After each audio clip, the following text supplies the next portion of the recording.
Bonjour à tous, je suis Flamendra, coach de vie et je suis ravie de t'accueillir sur mon podcast Savoure la vie. Si tu cherches à faire la paix avec la nourriture, à bien nourrir ton corps et ton esprit, tu es au bon endroit. Ici, seul ou accompagné, mes invités et moi allons te partager des réflexions puissantes et profondes pour améliorer ta santé et ton bien-être physique et mental.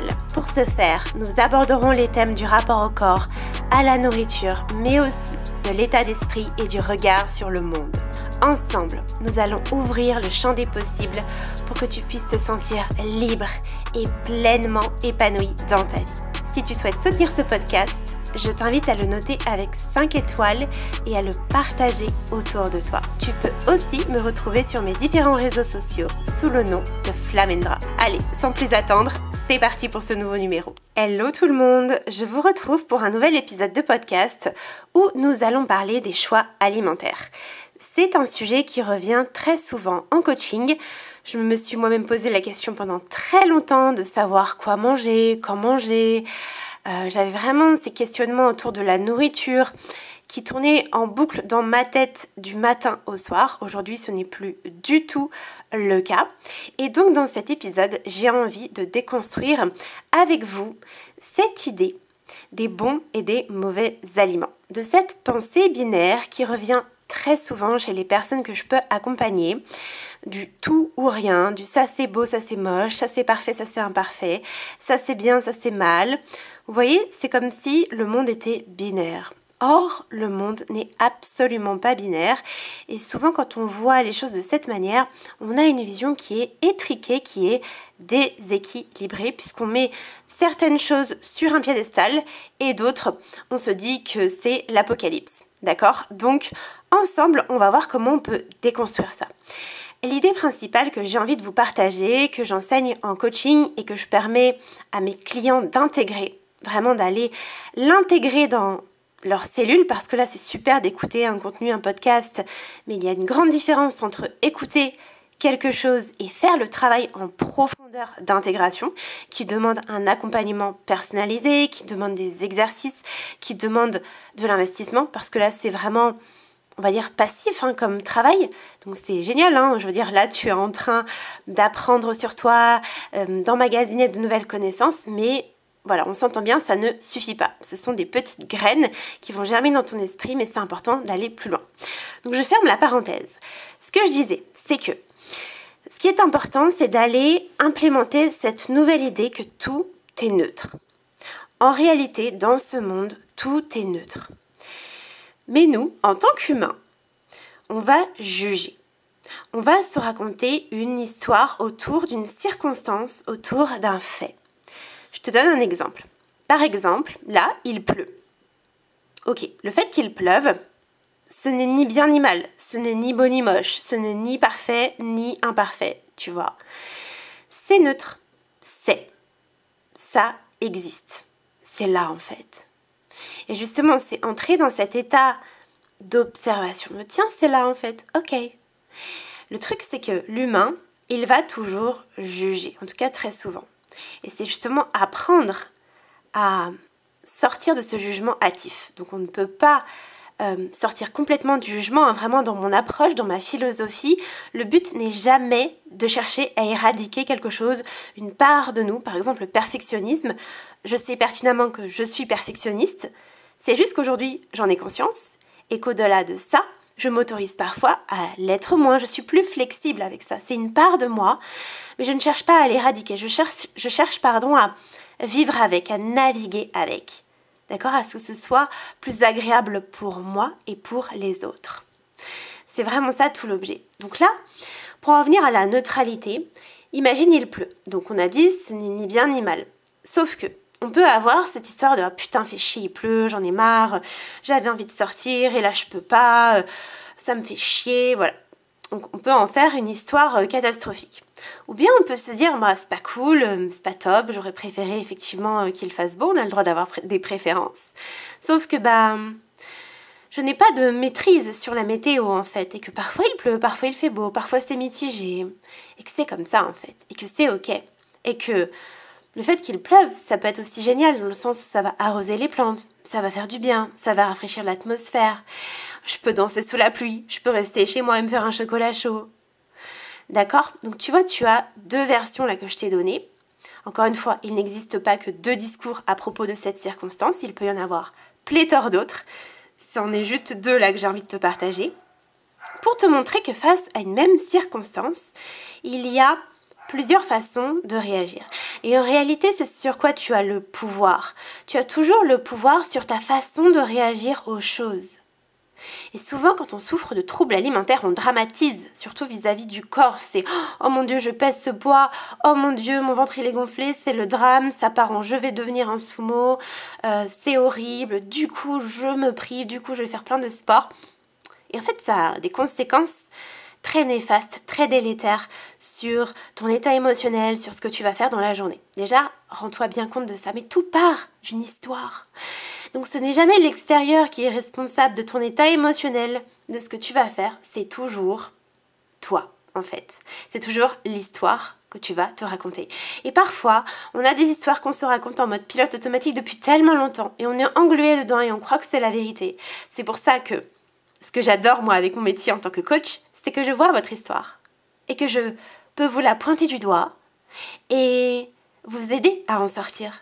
Pas plus tard que hier, justement, avec une coachée, il y avait un événement qui est arrivé dans sa vie et elle ne comprenait pas, en fait, justement, son rapport à la nourriture, pourquoi c'était arrivé. On a décortiqué, je lui ai posé plusieurs questions.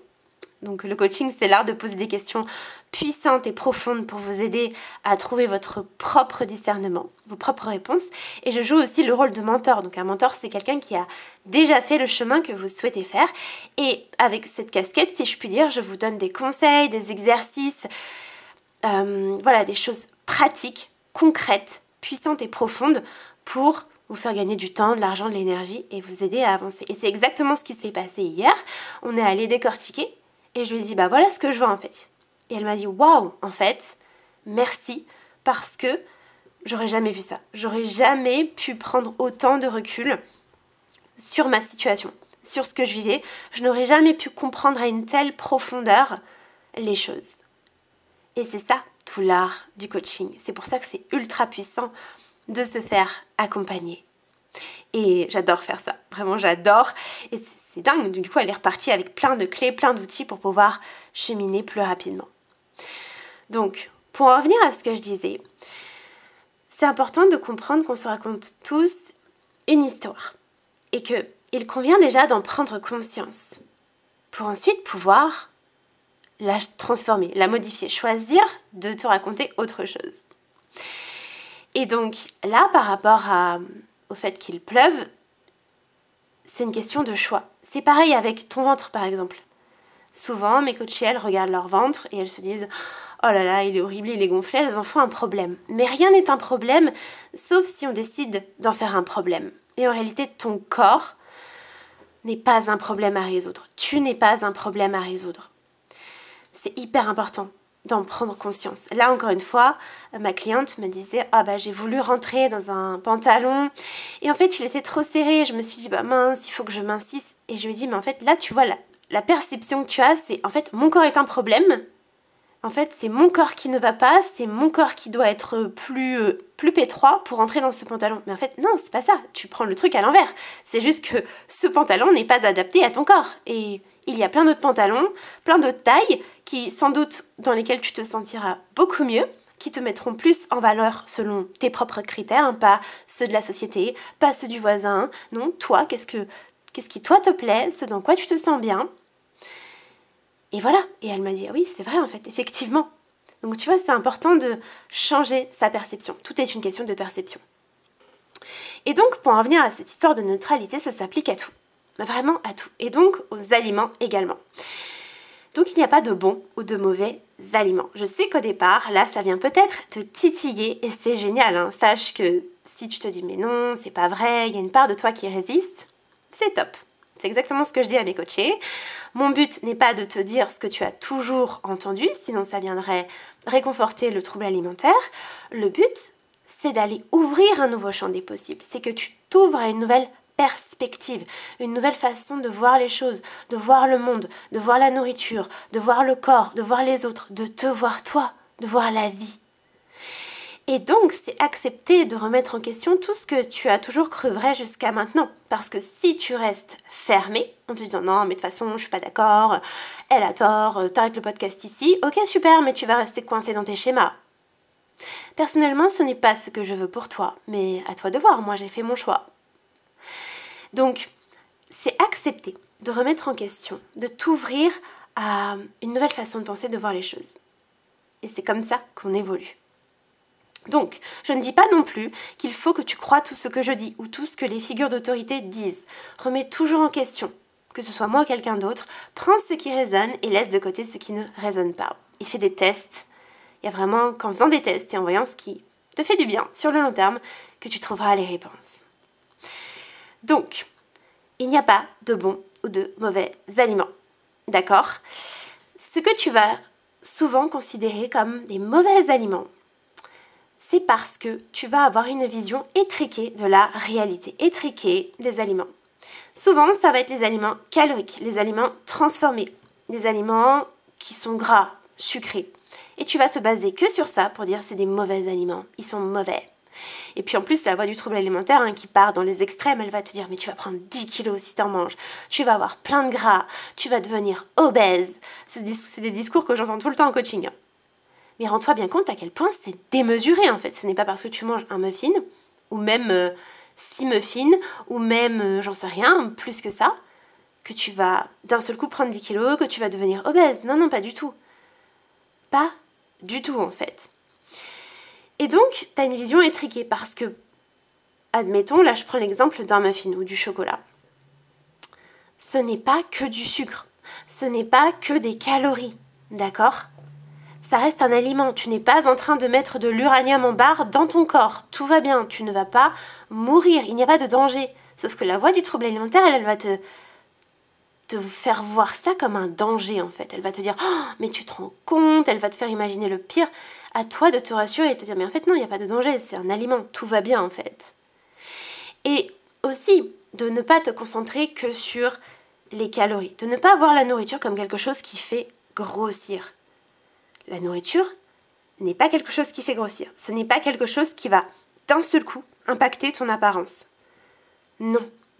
Ce que ça va faire, c'est que ça va t'apporter de l'énergie et du plaisir. Et ça a aussi un aspect social, la nourriture, bien évidemment. C'est pour ça aussi que souvent dans les troubles alimentaires, il y a beaucoup de solitude parce qu'il y a un évitement des situations sociales où il y a de la nourriture. Et Dieu sait qu'en France, on en a beaucoup de situations sociales où il y a de la nourriture parce que c'est convivial. Donc, pour en revenir au sujet de il n'y a pas de bons ou de mauvais aliments, c'est parce que tu as une vision biaisée. Tu te bases que sur certains critères. Et tu ne vois pas l'aliment dans son entièreté. Par exemple, un muffin, ce n'est pas que des calories, ce n'est pas que du sucre, ce n'est pas que du gras. C'est aussi, je sais pas, de la farine, des œufs. Enfin, ça reste un aliment. Ton corps est capable de l'assimiler. Tout va bien se passer. Tu vas te réveiller demain, en fait. D'accord ? Et tu n'auras pas pris 10 kilos, tu n'auras pas pris plein de gras. Ça, c'est la voie du trouble alimentaire qui te fait croire ça. Et décide de ne pas la croire. C'est hyper important. Et oui, tu vas me dire, ouais, t'es bien mignonne, mais en même temps, d'un point de vue nutritionnel, c'est pas ce qu'il y a de mieux, on est d'accord. Effectivement, je suis complètement d'accord avec ça. D'accord ?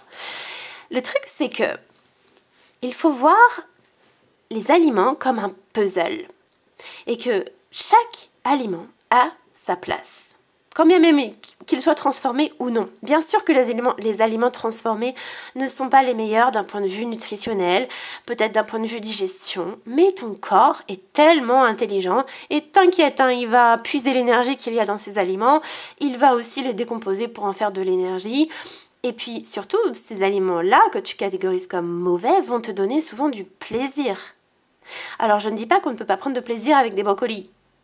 Mais dans le cadre d'un trouble alimentaire, souvent tu te persuades que tu adores les brocolis, tu adores, je sais pas, les yaourts, les flocons d'avoine ou les noix. Ça, c'est un truc que je vois très souvent et que j'avais aussi.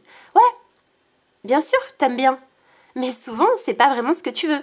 Tu auras envie d'un truc plus savoureux, tu auras peut-être envie d'un truc croustillant, mais tu te prives, tu vas te dire non parce que quand même, il y a trop de gras, il y a trop de sucre. Tu vas juger en fait, c'est le jugement le problème.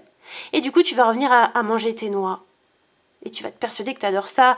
Et la voix, elle va aussi te persuader, par exemple, que tu n'aimes pas le chocolat ou que tu n'aimes pas certains trucs, alors que c'est faux. Hein.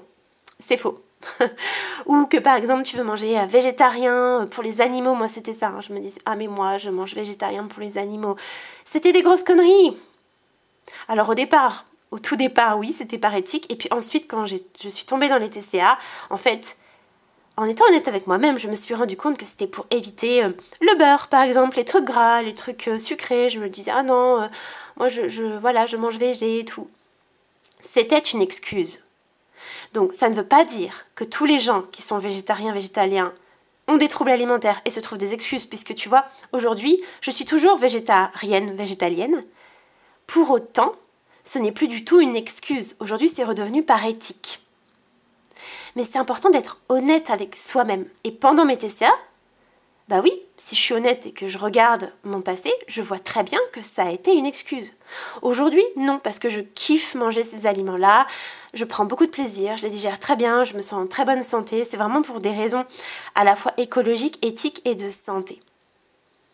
Et je peux te dire que je mange de tout. Alors que pendant mes TCA, je me privais de glucides, de lipides, je mangeais le moins possible, je buvais la blinde d'eau, la blinde de thé, tu sais. Bon, moi, je mâchais pas de chewing-gum. Je sais qu'il y en a qui ont cette stratégie-là pour faire passer la faim. Mais bref, je luttais, je jeûnais, etc. C'était n'importe quoi. N'importe quoi. Et justement, observe avec honnêteté à quel point ce n'est pas équilibré ce que tu fais avec la nourriture. Ce n'est pas sain. Parce que souvent, on se dit, oui, moi, je mange sain, je mange healthy. Mais non, en fait, non, parce que souvent tu bannis les glucides et les lipides, et sache que chaque macronutriment a un intérêt en fait. Comme je te le disais à l'instant, moi je vois ça comme un puzzle. Et que si tu enlèves une pièce du puzzle, ton puzzle n'est pas complet. Et du coup, ton corps n'a pas tout ce dont il a besoin pour bien fonctionner. Sache que quand tu as un trouble alimentaire, tu ne te rends peut-être pas compte, mais ton corps fonctionne mal. Il ne fonctionne pas bien, ton cerveau, tous tes organes. D'ailleurs, il y a souvent aussi des personnes qui ont des problèmes digestifs, qui sont en aménorrhée. Et ne crois pas que ce sont des problèmes qui n'ont rien à voir avec des troubles alimentaires. Hein. Non, non, tout ça c'est lié. Moi, je peux te dire qu'aujourd'hui, j'ai retrouvé mes règles, puisque moi je les avais perdues. Hein. C'est pas le cas de toutes les personnes qui souffrent de TCA, mais moi ça a été mon cas. J'avais de gros problèmes digestifs. Aujourd'hui, mais plus du tout. J'ai une digestion aux petits oignons, c'est le cas de le dire. Vraiment, bon à part évidemment quand je mange des trucs dont j'ai vraiment pas l'habitude et des quantités un peu supérieures à mes besoins, mais globalement, ma digestion elle est nickel. Alors qu'avant j'étais tout le temps constipée ou j'avais la diarrhée, c'est une vraie catastrophe. Mon sommeil est bien plus réparateur qu'avant, parce qu'avant pareil c'était la cata. Je ne suis plus irritable comme avant, je suis en joie, je suis heureuse de vivre, je ne vois plus la vie comme avant, c'est un truc de dingue. Vraiment, ça a résolu plein de problèmes de santé que je pouvais avoir avant. Parce que tout est lié. Et c'est ça aussi le travail qu'on fait en coaching, c'est que sache que dans mon coaching Savoure la vie, donc qui dure un minimum de 3 mois, donc c'est un accompagnement individuel où on va vraiment en profondeur, où tu as des séances, tu as accès à mon WhatsApp, tu as des ressources, une plateforme de formation, un groupe d'échange, c'est ultra complet. Vraiment, j'ai créé ce que j'aurais adoré avoir à l'époque de mes troubles alimentaires. Eh bien, dans le coaching, on va vraiment aller regarder ce qui se cache derrière, la racine. Et c'est un accompagnement humain. Sache que je prends vraiment le temps de répondre à mes clientes. Elles pourront confirmer quand tu as une question sur WhatsApp. Sache que je te réponds en profondeur en fait. Mon but, c'est vraiment de créer un lien humain et d'impacter ta vie en fait. Que tu puisses te créer la vie qui te fasse vibrer. J'ai envie que tu vives ce que je vis en fait aujourd'hui, que manger ce ne soit plus un problème, que ce soit plus une source de stress, que tu aimes ton corps. Moi aujourd'hui je suis très connectée à mon corps, à ma féminité, à ma sensualité, à ma sexualité, à tout ça en fait. Alors qu'avant, j'étais à des années-lumière, tu vois, pour te dire, il y a encore 5 ans, je ne voulais même pas qu'un homme me touche. J'en étais à ce stade. Bref, ça pourrait faire l'objet d'un podcast à part, dis-moi si ça t'intéresse. Je dérive, oui, alors tu te rendras compte, je suis neuroatypique tout comme toi. Du coup, j'ai une pensée en arborescence et donc parfois ça peut partir un petit peu dans tous les sens. Mais écoute, au moins c'est un un podcast authentique. Moi, c'est comme ça que j'aime écouter les contenus, donc je me dis que c'est aussi comme ça que j'ai envie de les créer. Alors, on va quand même se recentrer sur cette notion de neutralité. Tout ça pour te dire que rien ne fait grossir, rien ne fait mincir. Rien n'est bien, rien n'est mal. En réalité, c'est de savoir qu'est-ce qui est juste pour toi à cet instant T. Qu'est-ce qui te ferait du bien à cet instant T? Et souvent, quand on souffre de troubles alimentaires, on va donc juger les aliments sains comme des aliments bruts, peu caloriques, peu sucrés, peu gras. On va tout faire en fonction du prisme des valeurs nutritionnelles. Mais encore une fois, c'est un prisme. Parce que, ok, ces aliments-là sont intéressants d'un point de vue nutritionnel, mais le truc, c'est que ils vont pas te donner beaucoup d'énergie, souvent, et ils vont pas être hyper savoureux non plus. En fait, si t'es honnête avec toi, franchement, mais c'est fade. C'est fade, bordel. Moi, je me souviens la première fois que j'ai remangé un chocolat, c'était un chocolat noir, qui était même pas hyper sucré, je me suis dit, waouh, c'est une explosion de saveurs, c'est un truc de malade, parce que je m'étais tellement habituée à manger des trucs fades, en fait, où je me forçais à les manger, je me forçais à manger des trucs, et je me persuadais que j'adorais ça, et je mangeais toujours la même chose, aux mêmes heures. Mais le jour où j'ai changé ça, mais je me suis dit, mais waouh, tu passes à côté de tellement de saveurs, tu passes à côté de tellement de belles choses, d'un point de vue alimentaire, mais pas que. Et je me suis dit, plus jamais je veux vivre ça. Et je veux m'ouvrir à d'autres choses. Je veux pouvoir goûter de tout, manger de tout, et que ce ne soit plus un problème. Et c'est un magnifique cheminement, crois-moi. Et c'est possible pour toi, vraiment. Ne pense pas que je suis plus forte ou plus intelligente ou que sais-je. C'est une question de le décider, de s'engager, de se donner les moyens, de se faire accompagner et d'y aller, de faire confiance au process. Et bien sûr que ça va arriver, bien sûr, moi j'en ai la certitude. Je le vois avec toutes mes coachées, elles font des progrès de dingue, c'est incroyable, je suis trop fière d'elles. Vraiment, elles sont tellement courageuses, déterminées, c'est un truc de ouf. Bon, donc, en gros, quand tu te dis qu'un aliment est sain, c'est que tu te bases que sur les valeurs nutritionnelles. Mais, souvent, tu vas avoir envie d'autre chose. Par exemple, tu vas peut-être avoir envie d'une barre de céréales, de chocolat, mais tu vas te dire non. Tu vas te priver, tu vas te dire non. Observe avec sincérité. Parce que c'est trop sucré, c'est trop gras, c'est trop ceci, cela. Sauf que si tu en as envie, ce n'est pas un manque de volonté. Ce n'est pas que tu craques, ce n'est pas que tu grignotes. Il y a une raison. Tout comportement a sa raison d'être. Et si ton corps, si tout ton être te le demande, c'est qu'il en a besoin. Et donc, en te disant non, par exemple, si tu veux du chocolat ou une barre de céréales, c'est un exemple, adapte à ta propre situation, tu es l'expert de ta propre vie, tu sais en fait ce qui t'appelle, d'accord ? Bah, quand tu te dis non, tu ne te respectes pas. Tu dis non à ton corps, tu fais comprendre à ton cerveau que certains aliments ne sont pas autorisés, que certains aliments sont mauvais, que certains aliments, c'est mal, que manger, par exemple, en certaines quantités, c'est mal. Et du coup, ça, c'est ce qu'on appelle de la restriction cognitive. Et plus tu fais ça, plus tu vas créer de la rareté. Et tout ce qui est rare est désirable. Tout ce que tu réprimes va finir par s'exprimer par compulsion, que ce soit au niveau alimentaire, émotionnel, ça s'applique vraiment à tout. Et en réalité, souvent tu te prives, souvent tu te dis non. Et en fait, tu ne te respectes pas, tu ne donnes pas à ton corps ce dont il a besoin. Et t'inquiète que ton corps, il l'enregistre. Ton cerveau, ton corps ont une mémoire. Et ils ont enregistré à chaque fois que tu t'es dit non. Et toi, tu penses que c'est pas grave, tu te dis, oh, c'est pas grave et tout. Sache que si. Parce que tu réprimes un besoin. Et au plus tu réprimes tes besoins, au plus tu te déconnectes de ton corps, de toi. Et au plus tu vas chercher des réponses à l'extérieur de qu'est-ce qu'il faut manger, combien de calories. Tu cherches les réponses, tu lis des trucs et tu essaies de les appliquer à la lettre. Parce que tu ne sais plus comment faire, tu ne sais plus t'écouter. Et ça, c'est justement ce que j'accompagne mes coachés à réapprendre, parce que c'est un vrai réapprentissage. Quand tu nais dans ce monde, un bébé est très intuitif, il sait quand il a faim, il sait quand il a plus faim, voilà, il arrête, tu sais, de boire son biberon quand il a plus faim, en fait, et quand il a faim, il pleure. C'est pas un calcul mental, en fait, ça, c'est des trucs de la société. Donc on peut faire ça, on est intuitif, on est tous des mangeurs intuitifs. Donc ne pense pas que parce que ça fait 20 ans, parce que ceci, cela, tu ne peux pas te sortir des troubles alimentaires, c'est des conneries. Bien sûr que ça demande du temps, de l'investissement, mais c'est possible. Ça, c'est une certitude. C'est revenir à la base, réapprendre. Se déprogrammer pour se reprogrammer, si tu veux. Donc, il va s'agir de comprendre que si tu manges en fait une pomme alors que tu as envie d'un muffin, eh bien c'est ce comportement qui est malsain. Moi je préfère employer le terme pas juste pour toi. J'aime bien dire c'est juste ou c'est pas juste pour toi. Et donc là, ce serait pas juste pour toi parce que si tu as envie d'un muffin, en fait il y a une intelligence de ton corps. C'est que sans doute que tu as besoin d'énergie et de plaisir. Et toi, tu vas te dire, basé sur tes jugements, sur ce que tu as lu, sur tes critères de sain, ah bah non, je vais prendre une pomme parce que c'est plus sain, parce que les valeurs nutritionnelles sont plus intéressantes, parce qu'il y a moins de sucre, parce que c'est plus naturel. Voilà, tu vas mentaliser le truc avec des règles et tu vas te déconnecter de tes envies. Et tu penses que tu fais le bon choix. Sauf que pas du tout, parce que tu es en train de créer de la restriction, de la frustration, qui va s'exprimer tôt ou tard, hein, crois-moi, tu n'y échapperas pas. Tu n'y échapperas pas.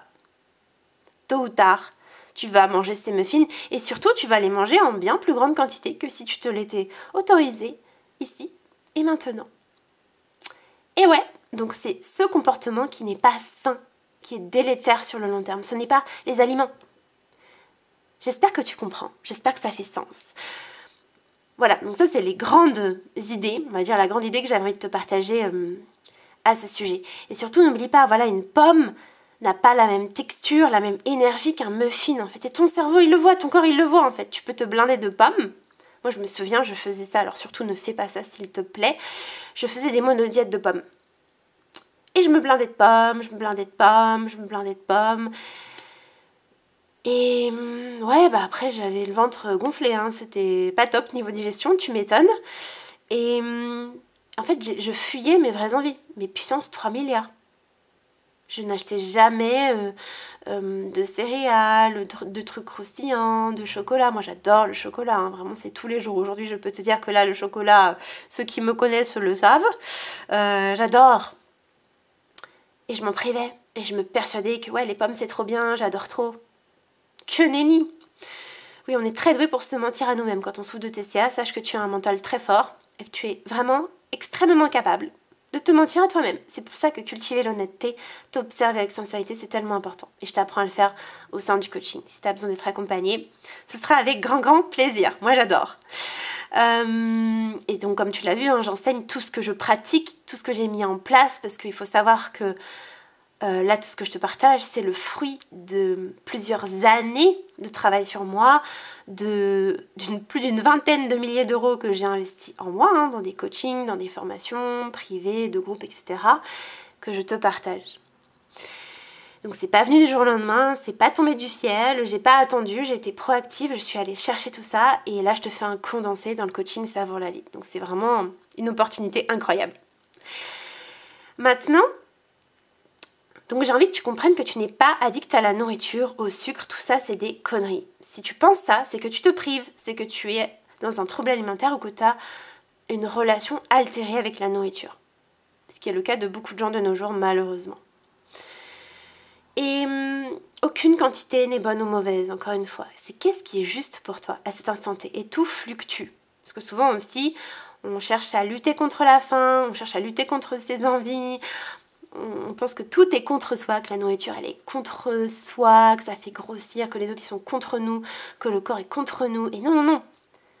Aujourd'hui, pour ma part, j'ai la croyance que tout conspire pour moi, que tout est avec moi, que la nourriture elle est avec moi, que mon corps c'est mon allié, que les autres sont avec moi, que la vie elle conspire pour moi. C'est un changement d'état d'esprit.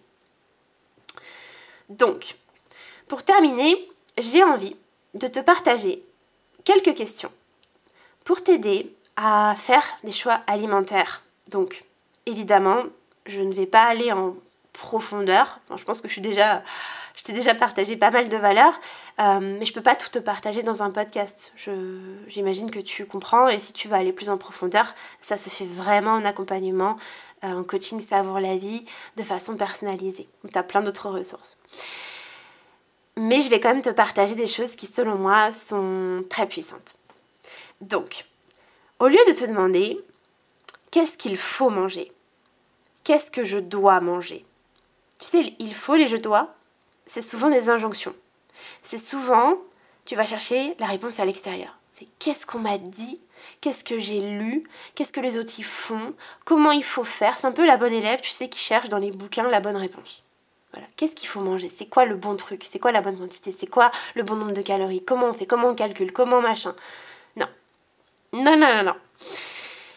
Au lieu de te poser ce genre de questions, ou par exemple, dans quoi il y a le moins de calories, comment je peux faire pour manger le moins possible, comment je peux faire pour ne pas grossir, en fait, au lieu de partir de cette énergie d'aller chercher la réponse à l'extérieur, va chercher la réponse à l'intérieur de toi. Je sais, tu aimerais un truc à appliquer à la lettre, comme une espèce de notice, sauf que ça ne marche pas. Parce que si tu laisses l'extérieur te diriger, tu seras toujours ballotté par l'extérieur. C'est pour ça qu'il convient de revenir à ton intériorité et de te poser des questions par rapport à toi. De te demander, mais toi, de quoi est-ce que tu as envie? Donc là, c'est te demander, ok, j'ai envie de quoi? Et c'est normal qu'au départ, tu n'aies pas la réponse. Ça va venir avec le temps. C'est tout un travail, tout un cheminement. Et c'est aussi te demander, ok, de quoi j'ai envie? D'accord? Est-ce que tu as envie de sucré, de salé, de chaud, de froid, de liquide, de solide, d'amer, d'épicé, de moelleux, de croustillant? Ce sont des questions qui vont t'aider déjà à faire des choix. Il n'y a pas que celle-ci, mais ça peut grandement t'aider. Et il n'y a pas de bon ou de mauvais choix en fait. Parce que souvent, tu vas rester des heures dans les rayons à te dire c'est quoi le bon truc? Prends un truc en fait. Utilise la règle des 3 secondes. Donc, le but n'est pas que tu te mettes de nouvelles règles basées sur ce que je te dis là, mais que tu ailles chercher, on va dire, des règles, des façons de faire qui te correspondent. D'accord? Donc ne plus suivre des règles extérieures, mais aller te construire tes propres règles, ta propre façon de faire à l'intérieur. Et ça demande de te poser les bonnes questions. Parce que jusqu'à présent, tu te posais les mauvaises questions. Alors, quand je dis les mauvaises questions, c'est des questions qui ne te servent pas. C'est des questions qui ne servent pas ta guérison. C'est des questions qui te laissent dans un état d'esprit de victime, si je puis dire. Alors, je ne suis pas hyper fan de ce mot, mais dans un état d'esprit de... En fait, tu subis. Par exemple, là, c'est qu'est-ce qu'il faut manger? C'est l'extérieur qui décide pour toi, en fait. C'est comme si tu n'avais pas le choix. C'est qu'est-ce qu'il faut manger? Reviens à ton pouvoir créateur en te posant des questions, justement, qui te redonnent le pouvoir. Donc, de quoi j'ai envie? Ça te redonne le pouvoir.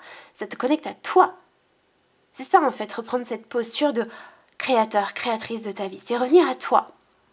Et sortir d'aller chercher la validation extérieure, la réponse à l'extérieur. Je ne dis pas qu'il ne faut plus du coup considérer l'extérieur, d'accord? On n'est plus dans la pensée binaire, parce que là ça se trouve tu te dis ah bah du coup il faut plus du tout que j'écoute l'extérieur, il faut que je revienne que à mon intérieur. Non, c'est pas soit l'extérieur, soit l'intérieur, c'est les deux. Tout est nuance, tout est paradoxe. Ce n'est pas ça ou ça, c'est ça et ça. C'est ok, j'écoute ce qu'on me dit à l'extérieur, mais je vais voir ce qui me correspond à moi. Parce que chacun prêche sa paroisse. Je sais pas si tu as entendu, enfin je pense que tu es sans doute paumé de nos jours. Il y a tellement de gens qui te disent ah non mais il faut manger le régime méditerranéen. Non mais il faut faire la warrior diet. Non mais il faut manger vegan. Non mais c'est je sais pas quoi, what to enfin, mais what the fuck en fait. Chacun va te dire ce qu'il pense être juste. Mais en vrai, tout le monde a tort et tout le monde a raison en même temps. Les gens en fait vont te dire ce qui fonctionne pour eux. Ou pas, des fois c'est aussi des gens qui te mentent pour des raisons marketing et qui vont te vendre leur truc alors qu'en fait c'est de la grosse merde. Hashtag Weight Watchers, bref. Mais voilà, ce que je veux te dire c'est que à toi de cultiver ton propre discernement, de revenir à l'intérieur tout en restant ouvert ou ouverte à voilà, ce qui se passe à l'extérieur aussi. J'espère que ça fait sens. Ensuite, j'ai envie aussi de te partager 3 critères qui, moi, m'aident à faire mes choix alimentaires à l'heure actuelle. Donc, encore une fois, ça va dépendre de là où tu en es dans ton cheminement. Aujourd'hui, il y a 3 choses qui priment et qui font que, on va dire, qui me permettent de faire des choix alimentaires. Donc, avant, c'était... les calories, je me disais voilà, je veux vraiment des aliments où il y a le moins de calories possible, le moins de gras possible, le moins de sucre possible, parce que l'énergie qui était derrière, c'était une énergie de peur. peur de grossir, qui entraînait de l'hyper-contrôle.